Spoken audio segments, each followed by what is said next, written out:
Off-angling is one of the many things that every current and new BP main should be thinking about when playing a match. Because once you understand the fundamentals of how to dive properly, it will separate you from an okay BP main to a ghost dashing demon. So in today's video, I'm going to be teaching you key concepts like off-angling, timing your engagements properly, pathing, and much more. So by the end of this video, you'll rank up and become the most feared Black Panther. So without further ado, let's get straight into it. I would say there is 3 important elements when it comes to a very successful dive, with a couple other minor elements that will help you as well. And to start off, one of the most important ones is pathing. What is pathing, you may ask? To put it simply, it's the route that you take to get to your enemy. Now, I think this is one of the most underrated fundamentals that not a lot of people talk about, because pathing is the core piece of the puzzle to the other fundamentals. Because think about it, when the match starts, nobody knows who the enemy team is playing. So depending on the route slash pathing you take as Panther, you can decide when to engage on their backline if you can get access to theirs in time. On top of that, at the beginning of the match, they haven't counter swapped to you yet, so this is when you get the most value out of your character. Without good pathing, you miss key picks and huge opportunities that could have helped you rank up. So in the background, I'm showing you 2 maps and the pathings that I like to take on these. And on every single map, you should notice what kind of pathing you take, what works and what doesn't, since if one route doesn't work, you should try a different one. And hopefully you have a better understanding of pathing. However, pathing alone will not help you rank up, and that's where we introduce the second fundamental, off-angling.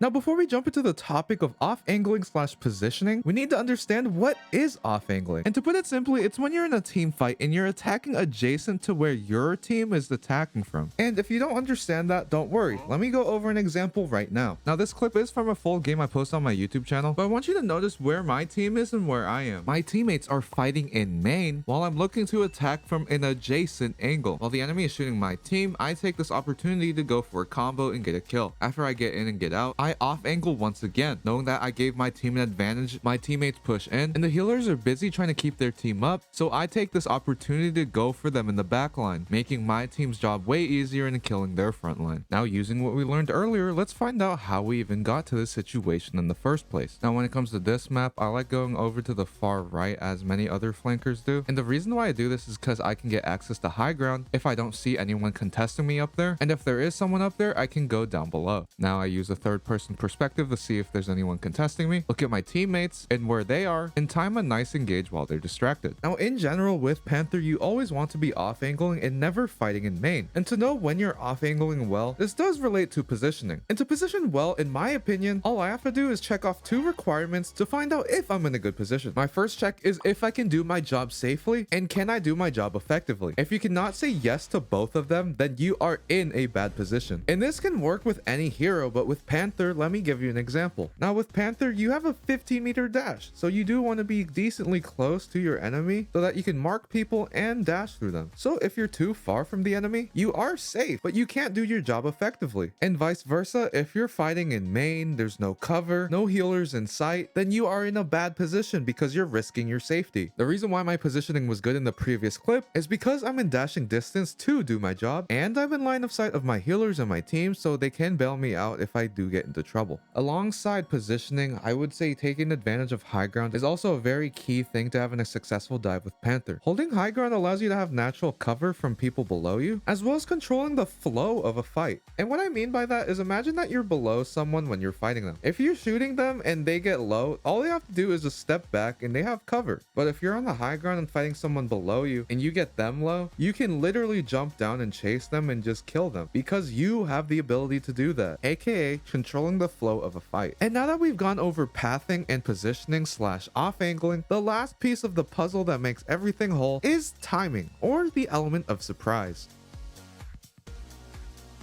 Now, the element of surprise is basically getting timing right. And with all the things I mentioned earlier, pathing, high ground, off-angling, all come down to this one situation. Because as a Panther player, you never want to take a fair fight, and you do want to make things easier for yourself. For example, if a cloak and dagger knows you're coming and you can't surprise her when you engage, she's going to phase out, make you miss her dash, and you're going to be heavily punished for it. As mentioned previously, this is why pathing is really important, because you need to know the routes to take to flank people and get the jump on them without them fighting back. But timing is also also a crucial thing with the elements of surprise, because there are some scenarios where you can't surprise them, but with timing, you can apply pressure at the right moments to make the enemy think of either choosing to fight you or your team. And in these next two clips, I'll show you the difference between good and bad timing so that you're familiar with the difference. Now in this clip, I want you to really notice that I'm watching where my team is and at the same time watching where the enemy's coming. I'm being patient and waiting till a fight breaks out. Then I start walking up to go on an off angle and apply pressure while they're busy shooting my team. I engaged precisely at this time because they're engaging with the Magneto and the enemy team is busy supporting their own tank, so they're not gonna shoot back at me. And I really want you to understand that you do not want to make stuff hard on yourself. Look for the easy targets, isolated ones, especially in the lower elos, and engage when the enemy is fighting your own team. Because if your team's not ready to fight and you begin, everyone is just gonna turn their head and blow you up. And to show you what bad timing looks like, everyone's just kind of poking and they get a little impatient and decide to engage. But Cloak and Dagger is already aware, turned around and started shooting me, causing everyone else to turn around and just blow me up. And again, why this is bad, my team is too far back, so even if I do get in a hairy situation, no one can help me, and they burn all of their cooldowns on me and I die for it. Aside from those, I would say not getting distracted on Panther and having the flow on him is just as crucial as all the other tips mentioned before, because having a flow on Panther actually does matter a lot more than you think, since when you're playing Panther you want to burn all your cooldowns on one person. So if you did burn your cooldowns on a tank for no reason or got distracted, not only are you wasting your time, but you're missing on key picks because you don't have cooldowns ready to go for this kill, and so on. And if you still don't understand what I'm saying, let me show you an example once again. So when you're diving, you always want to have an objective, pressing tab and seeing who you can dive for. Like in this clip, I know they have a Loki and I want to get lamps out, so that's my objective. However, what you should do is just get lamps out and get out, because that was my original objective. Staying here trying to destroy Loki lamps is just wasting your time, as I literally have no cooldowns left to kill this Loki. What I should have done is simply just pressure the Loki out, and once I get the lamps out, just get out and come back again later, because his lamps are on a longer cooldown than yours. You should have a full cycle of cooldowns ready to go for him, as he is 250 HP and does have limited mobility. But in general, limit your distractions, have a goal in mind when you're diving, and you should be golden. Now that we've gone over all the fundamentals of what makes a great dive with pathing, off-angling / positioning, as well as the element of surprise, hopefully you'll have way better dives and in turn rank up even higher. And I hope that I was able to help you. If you enjoyed this type of content, consider liking and subscribing, because a whopping 98% of you guys are not subscribed, so it would really mean a lot to me. I also stream on Twitch every Friday and Saturday at 6 p.m. PST, and just like you, I'm always looking to improve. So if you feel like I did miss something in this video, don't forget to comment down below anything that I missed, as well as commenting pickle. And as always guys, take care of yourself, take care of each other.